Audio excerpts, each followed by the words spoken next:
Direito Internacional, Exame da Ordem, professora Michele Hastreiter. Olá, meus amigos e minhas amigas, futuros advogados e futuras advogadas. Nós estamos aqui na nossa revisão para o 30º Exame da Ordem, tá? Buscando resgatar um dos temas que é a minha aposta para o seu exame, né? Como eu falei com vocês já na nossa aula de apresentação, tá? Eu tenho um feeling aí que no 30º Exame da Ordem o tema que vai ser cobrado é conflito de leis e de jurisdições, tá? Por que que eu digo isso? Né? Por que que esse é o meu feeling aí? Porque esse é um tema que teve, né, no passado, que tem, né, uma grande incidência na prova, né, da FGV, na prova da ordem, tá? Mas que faz tempo que não aparece, né?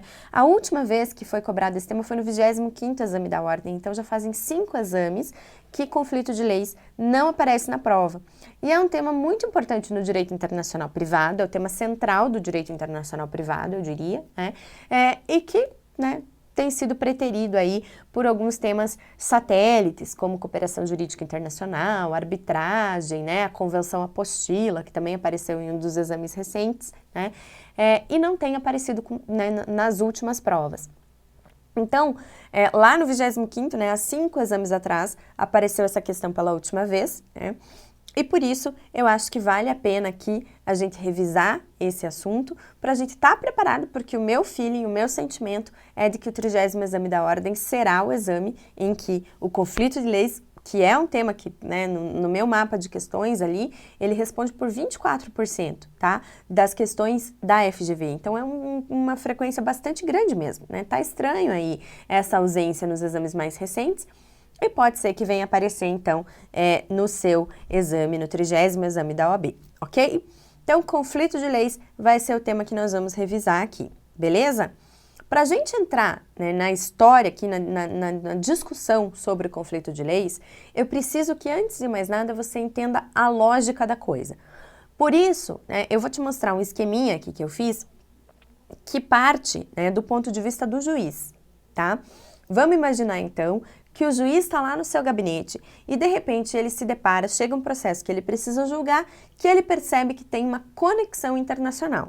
Esse processo pode ser um divórcio entre pessoas de nacionalidades diferentes que residiram por uma parte do tempo num país diferente, por exemplo, né?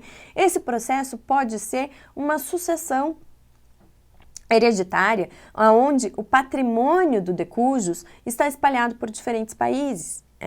Esse processo, ele pode ser o de um contrato internacional, que foi celebrado entre uma empresa brasileira e uma empresa de outro país, e que possui lá algumas cláusulas típicas, como escolha da lei aplicável, como eleição de foro, e que vai despertar aí ao juiz algumas preocupações, alguns cuidados especiais, tá? Também pode ser que seja uma controvérsia aí acerca de direitos reais, né, de direitos sobre bens, né, que de repente tenham aí uma alegação de que, né, de propriedade por parte de uma pessoa que não é nacional, enfim, né, e aí acende lá uma luzinha de alerta na cabeça desse juiz e diz assim: essa é uma situação de direito internacional privado. E uma vez que esse juiz tenha feito esse alerta, ele vai fazer um raciocínio. E esse raciocínio é um raciocínio que eu preciso que você aprenda e que eu preciso que você tenha muita tranquilidade, porque muitas das questões da ordem, né, vão ser resolvidas com o simples domínio desse raciocínio. Porque o que a OAB vai fazer com você? A OAB, a FGV, vai fazer você confundir as etapas, né, do raciocínio do juiz. Por isso você tem que ter firmeza e tranquilidade no que eu vou te mostrar agora, que é o raciocínio do juiz no que diz respeito à solução de uma causa onde há um conflito de lei no espaço. A primeira coisa, então, que o juiz vai se perguntar, pessoal, é: será que eu tenho competência para julgar esta questão? A resposta para isso, pessoal, ele vai encontrar nos artigos 21 a 25 do CPC, que trata da competência internacional do juiz brasileiro, dividindo aí em modalidades de competência exclusiva e competência concorrente, como a gente vai ver. Isso porque, né, o juiz, no que diz respeito à legislação processual, né, ele vai se basear sempre na lex fori, né, A lex fori significa lei do foro, significa lei de quem está julgando, significa lei do juiz. Né? E nem poderia ser diferente, porque afinal de contas existe o princípio da competência que determina que todo juiz é competente, ao menos, para discorrer sobre a sua própria competência. Uma vez que o juiz tenha conseguido responder afirmativamente a essa primeira questão, que ele tenha dito, sim, eu sou competente para julgar esta causa, para julgar esse processo, ele vai passar para a segunda etapa, né? Que é se perguntar que lei eu aplico. Importante demais, pessoal, que você não confunda uma etapa com a outra. Importante demais que você saiba entender que uma coisa é o juiz ser competente, outra coisa é a lei brasileira ser aplicada. Né? A essa altura do campeonato, nessa revisão que nós estamos fazendo aqui, você precisa ter claro e cristalino na sua cabeça que existem situações, embora excepcionais, nas quais o juiz brasileiro vai aplicar o direito de outros países para solucionar determinados feitos. Né?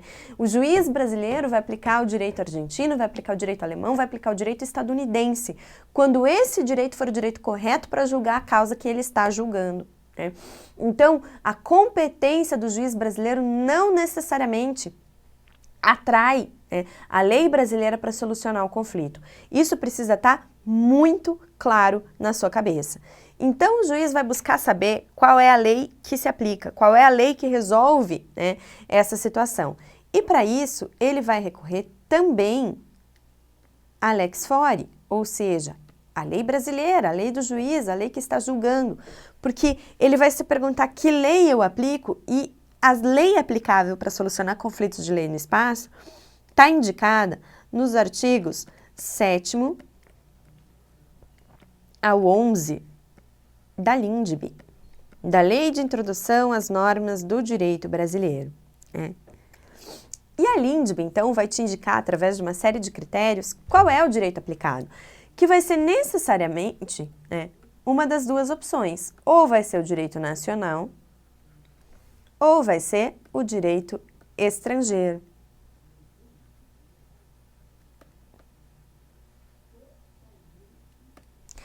Que é o que nós chamamos aqui de lex causae, a lei da causa, né? A lei que resolve materialmente a questão. Então, o que é isso, pessoal? É um casamento entre um casal e eu quero saber qual é o regime de bens que vigora entre esse casal. Muito legal, né? O juiz é competente? Beleza. Qual é a lei aplicável? O artigo 7º, o local onde o casal tinha o seu domicílio, né? Esse domicílio era no Brasil? Tranquilo, o juiz vai aplicar o direito brasileiro de família, ele está acostumado, ele faz isso todos os dias. Né? Esse direito é o estrangeiro, porque esse casal, por exemplo, era domiciliado na Argentina, o juiz vai ter que aplicar o direito argentino. Para isso, ele vai ter que recorrer a meios de prova do direito argentino, que podem vir por meio da cooperação jurídica internacional, que podem vir por meio de pareceres, que advogados forneçam aí a respeito do conteúdo do direito, ok?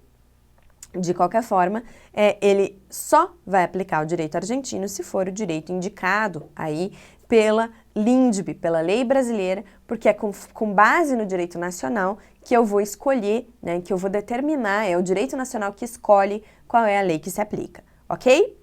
Muito bem, pessoal. Então, tendo em vista esse raciocínio lógico, esse panorama todo que nós traçamos aqui, né, nessa super revisão, eu queria com você que a gente discutisse um pouquinho os artigos 21 a 25 do novo CPC e o artigo 7º, 8º, 9º, 10º e 11º da LINDB, para que a gente tenha bem seguro aí quais são os critérios utilizados para a gente poder encontrar a lei aplicável. Beleza? Muito bem, então vamos lá. Artigo 21. O artigo 21 vai dizer o seguinte: compete à autoridade judiciária brasileira processar e julgar as ações em que o réu, qualquer que seja a sua nacionalidade, estiver domiciliado no Brasil. Presta atenção na possível pegadinha de exame da ordem dizer que é o réu brasileiro. Não depende da nacionalidade. Qualquer que seja na nacionalidade, desde que o réu tenha o seu domicílio no Brasil. Inciso 2. Quando no Brasil tiver de ser cumprida a obrigação. Inciso 3. Quando o fundamento seja fato ocorrido ou ato praticado no Brasil. Para o fim do disposto no inciso 1, considera-se domiciliada no Brasil a pessoa jurídica estrangeira que nele tiver agência, filial ou sucursal. As hipóteses do artigo 21 do novo CPC, pessoal, são as hipóteses clássicas de competência do juiz brasileiro, de competência internacional do juiz brasileiro. Elas estavam no CPC antigo, elas estão na LINDB também, né? E dessa forma, né, são as situações que mais tipicamente o juiz brasileiro vai entender que tem competência para julgar. Quando o réu está no Brasil, quando no Brasil tiver de ser cumprida a obrigação, ou quando o fundamento da ação seja um fato ocorrido ou ato praticado no Brasil, né? No entanto, o novo CPC trouxe outras hipóteses de competência do juiz brasileiro, tá? Que estão expressas no artigo 22. O artigo 22 diz o seguinte: compete ainda à autoridade judiciária brasileira processar e julgar as ações 1. De alimentos, quando o credor tiver domicílio ou residência no Brasil. Quando a ação de alimentos com o réu com domicílio no Brasil já era de competência do juiz brasileiro por força do artigo 21. Agora, quando o autor tiver domicílio no Brasil, também pode entrar com a ação perante o juiz brasileiro. Por quê? Para facilitar a cobrança de alimentos, porque o Brasil é signatário de uma série de pactos de cooperação jurídica internacional que visam possibilitar a cobrança internacional de alimentos. Então, se o credor está domiciliado no Brasil, a criança está domiciliada no Brasil e o pai, por exemplo, está lá nos Estados Unidos, pode-se entrar com o processo aqui no Brasil para cobrar alimentos. E o interessante em matéria de alimentos, pessoal, é a linha B aqui, que diz o seguinte: quando o réu mantiver vínculos no Brasil, tais como posse ou propriedade de bens, recebimento de renda ou obtenção de benefícios econômicos. Veja aqui, pessoal. Réu domiciliado no Brasil já estava no artigo 21. Autor domiciliado no Brasil já está no artigo 22, inciso 1, a linha A. Logo, a hipótese do artigo 22, inciso 1, a linha B, que diz o réu mantiver vínculos no Brasil, tais como posse ou propriedade de bens, recebimento de renda ou obtenção de benefícios econômicos, ela vai incidir quando nem o autor, nem o réu tem domicílio no Brasil. Nenhum dos dois. Mas mesmo assim o juiz brasileiro é competente para julgar a ação porque o réu tem algum tipo de benefício econômico sendo recebido no Brasil. E isso indica que pode haver um lastro para uma futura execução dessa ação de alimentos no território nacional, o que justificaria sua apreciação pelo juiz local, ok? Então, o objetivo aqui é dar a máxima efetividade para a ação de alimentos. No inciso 2º do artigo 22, no inciso 2, diz assim: compete ainda à autoridade judiciária brasileira processar e julgar as ações decorrentes de relações de consumo, quando o consumidor tiver domicílio ou residência no Brasil. Então, consumidor domiciliado no Brasil também pode entrar com ação no Brasil. Para discutir, por exemplo, um atraso de voo na Europa? Pode, porque basta aqui que o consumidor seja domiciliado no Brasil. Tá legal? Isso não significa que vai ser a lei brasileira que vai ser aplicada, porque essa é outra discussão. E é uma discussão que tem um debate intenso na doutrina, porque se você for seguir a regra clássica da LINDB, a lei aplicável é a lei do local do fornecedor, porque é quem faz a proposta nos contratos internacionais. Mas existem importantes autores, como por exemplo a Cláudia Lima Marques, inclusive com alguma repercussão jurisprudencial em tribunais superiores que já haviam reconhecido entendimentos nesse sentido, que vão dizer que a norma, né, do direito do consumidor ela tem que ser aplicada por ser uma norma protetiva, por expressar direitos fundamentais e tudo mais, certo? Então, essa discussão da relação de consumo que está aqui no artigo 22 envolve apenas e tão somente a competência do juiz, né? Pode ser que o juiz tenha que discutir lá, aqui no Brasil, o seu atraso de voo com base no direito europeu, ok? Muito bem, artigo 22, inciso 3º, vai dizer ainda que compete à autoridade judiciária brasileira processar e julgar as ações em que as partes, expressa ou tacitamente, se submeterem à jurisdição nacional. O que é isso, pessoal? Em que as partes, expressa ou tacitamente, se submeterem à jurisdição internacional, nós temos aqui a ideia de cláusula de eleição de foro nos contratos internacionais.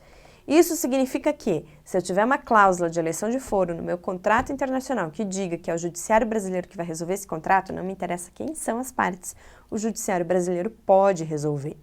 Importante, no entanto, observar que a recíproca também é verdadeira, ou seja, artigo 25, Não compete à autoridade judiciária brasileira o processamento e julgamento de ação quando houver cláusula de eleição de foro exclusivo estrangeiro em contrato internacional arguida pelo réu na contestação. Note aqui, então, que a cláusula de eleição de foro também serve para excluir a competência do juiz brasileiro, mas existe um momento processual oportuno para fazer essa arguição, que é o momento da contestação. Não sendo feita no momento da contestação essa arguição, precluiu o seu direito, né? E aí vai poder ser julgada a questão pelo judiciário brasileiro se enquadrar em uma das outras hipóteses de competência internacional. Essa norma não se aplica para os casos, né, de competência internacional exclusiva, que a gente já vai ver, que são as questões relacionadas a bens situados no Brasil, e também não se aplica para contratos de adesão, pois a cláusula de eleição de foro é considerada uma cláusula abusiva nos contratos de adesão. Muito bem, artigo 23 do CPC também traz hipóteses de competência internacional exclusiva, dessa vez afirmando que compete à autoridade judiciária brasileira com exclusão de qualquer outra, né? Então, o que eu tenho aqui? Eu tenho competência internacional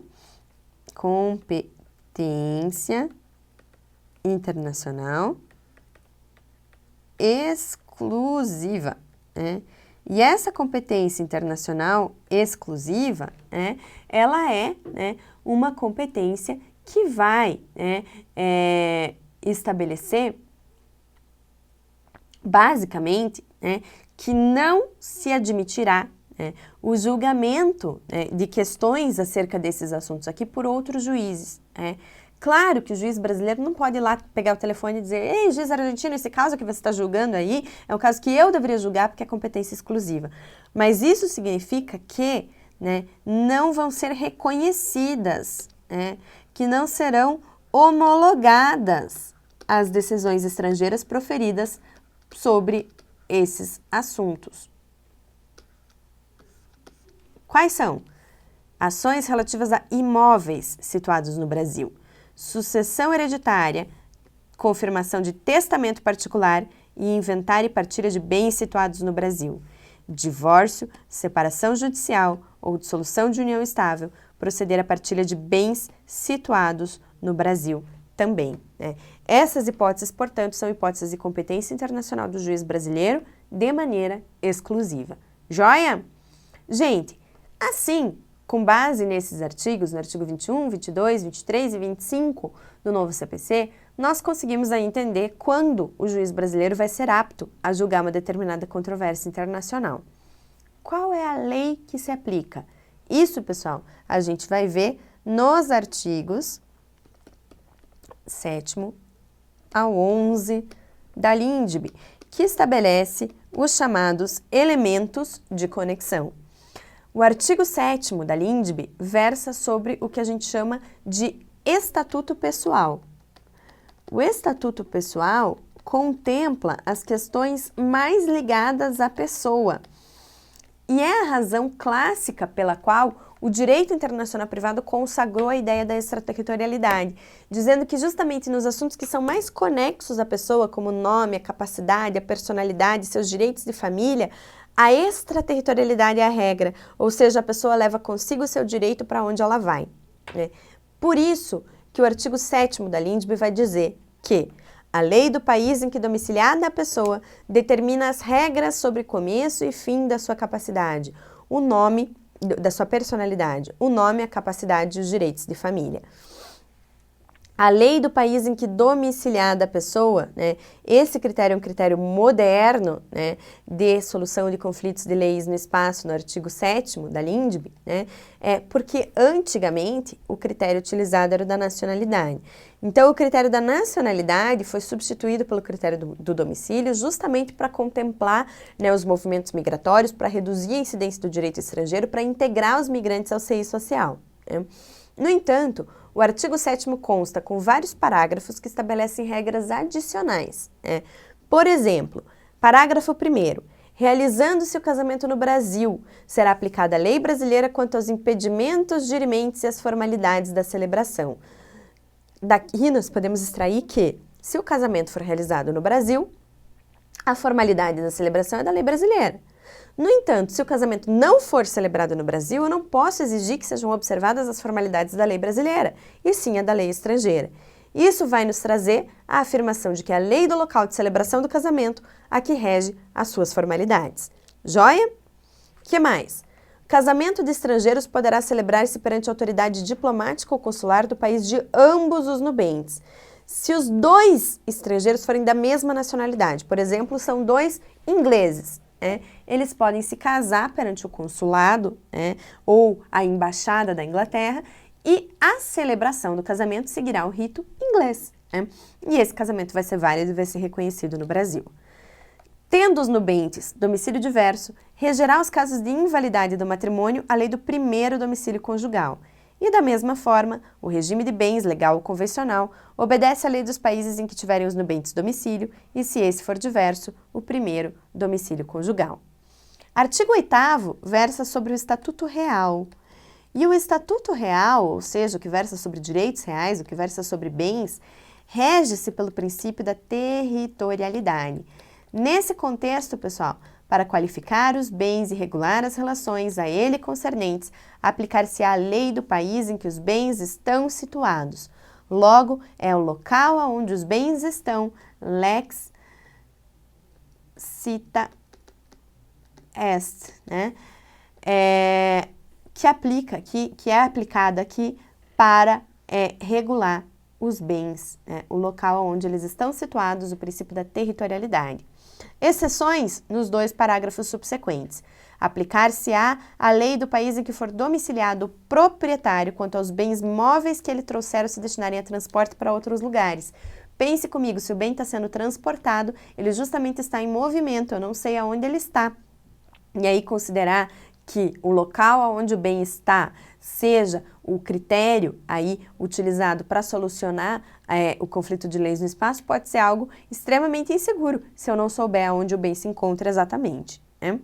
Que mais? Parágrafo 2º, o penhor é uma modalidade de garantia exclusiva de bens móveis, regula-se pela lei do domicílio que tiver a pessoa em cuja posse se encontra a coisa apenhada. Artigo 9º fala de obrigações, fala de contratos, E a primeira coisa que eu quero que você se lembre no que diz respeito ao artigo 9º é que ele é uma norma de ordem pública, de aplicação obrigatória, como são todas as outras da LINDB. Dentro desse contexto, o direito brasileiro não admite cláusula de escolha da lei aplicável nos contratos internacionais, exceto se esses contratos forem ser resolvidos por arbitragem, porque aí a lei da arbitragem permite que as partes escolham a lei aplicável, ok? Se eu não admito cláusula de escolha da lei aplicável, invariavelmente eu terei que os contratos serão regidos pela lei determinada pelo artigo 9º, que diz, para qualificar e reger as obrigações, aplicar-se-á a lei do país em que se constituírem, para os contratos, local da assinatura, para as obrigações extracontratuais, como por exemplo a do dever de indenizar, local da prática do ilícito. No entanto, destinando-se a obrigação a ser executada no Brasil e dependendo ela de forma essencial, a forma precisa ser observada, admitindo-se as peculiaridades da lei estrangeira quanto aos requisitos extrínsecos do ato, quanto ao conteúdo do ato. Parágrafo 2º. A obrigação resultante do contrato reputa-se constituída no lugar em que residir o proponente. Aqui temos um contrato entre ausentes, as partes não se encontraram para assinar o contrato. E aí, eu preciso saber quem foi a pessoa que fez a proposta para estabelecer o local de aplicação da lei, qual lei será aplicada dentro desse contexto, ok? Artigo 10º, pessoal, fala de sucessões, e o artigo 10º basicamente estendeu sucessões como uma matéria do estatuto pessoal, entendendo aí pela sua aproximação com o direito de família e não com os direitos reais, embora ela verse sobre a propriedade de bens. Dentro desse contexto, a sucessão por morte ou ausência obedece à lei do país em que o domiciliado, o defunto ou desaparecido. Claro que precisamos trazer aqui um esclarecimento interpretativo, pessoal. O local de domicílio do defunto, na realidade, é o último domicílio da pessoa que morreu, porque quem morre não tem mais domicílio, né? Então é o último domicílio do decujus. A sucessão de bens de estrangeiros situados no país será regulada pela lei brasileira em benefício do cônjuge ou dos filhos brasileiros ou de quem os represente, sempre que não lhe seja mais favorável que a lei pessoal do decujus. O que eu tenho aqui, pessoal? Herança no Brasil é direito fundamental. Está prevista no artigo 5º da Constituição Federal. Dentro desse contexto, estabelece-se que filhos e cônjuges brasileiros serão beneficiados pela lei brasileira sempre que a lei brasileira for melhor do que a lei do morto, do último domicílio da pessoa que morreu. Tome-se, por exemplo, aqui uma lei que eventualmente fizesse distinção entre filhos bastardos e filhos legítimos, algo que a nossa Constituição aboliu. E que dissesse que apenas os filhos legítimos, aqueles tidos no curso do casamento, são herdeiros. Essa lei, que seria uma lei talvez aplicável por ser a do último domicílio do decujus, não seria aplicada aqui no caso, porque os filhos brasileiros seriam beneficiados pela aplicação da lei brasileira, certo? Muito bem. Para finalizar a nossa conversa aqui, pessoal, o artigo 11, que versa sobre organizações destinadas a fins de interesse coletivo, como as sociedades e fundações. Inclua aqui as empresas, portanto, transnacionais, empresas multinacionais, que vão ser regidas pela lei do Estado da sua Constituição. Se eu vou fazer um contrato, por exemplo, de compra e venda internacional com uma empresa internacional, com uma empresa estrangeira, eu preciso saber, por exemplo, se essa empresa está regularmente constituída, se a pessoa que está assinando o contrato é um regular representante daquela empresa. E como é que eu vou saber isso? De acordo com o direito do país aonde a empresa teve seus atos constitutivos registrados. Isso significa aqui, pessoal, que o direito brasileiro adotou o critério da incorporação para considerar a nacionalidade das pessoas jurídicas. Existem outros critérios trazidos pelo direito internacional, como o critério da sede social, por exemplo, o critério dos acionistas majoritários, mas que não foram contemplados pelo nosso direito, que preferiu estabelecer que o local da incorporação é o que vai definir o direito aplicado para a empresa, tá? No entanto, o parágrafo 1º vai dizer que não podem constituir no Brasil filiais, agências ou estabelecimentos antes dos seus atos constitutivos serem aprovados pelo governo brasileiro, ficando sujeitas às leis brasileiras. Para isso, existe previsão no nosso Código Civil dos requisitos que precisam ser observados pela empresa para que ela tenha autorização do governo para que funcionar. Dentre eles, eu destaco aí a necessidade de nomear um procurador com poderes para receber citações e notificações da empresa em território nacional, de modo a evitar aí que uma eventual demanda judicial fique impedida pela dificuldade de se citar a parte por carta rogatória. Ok?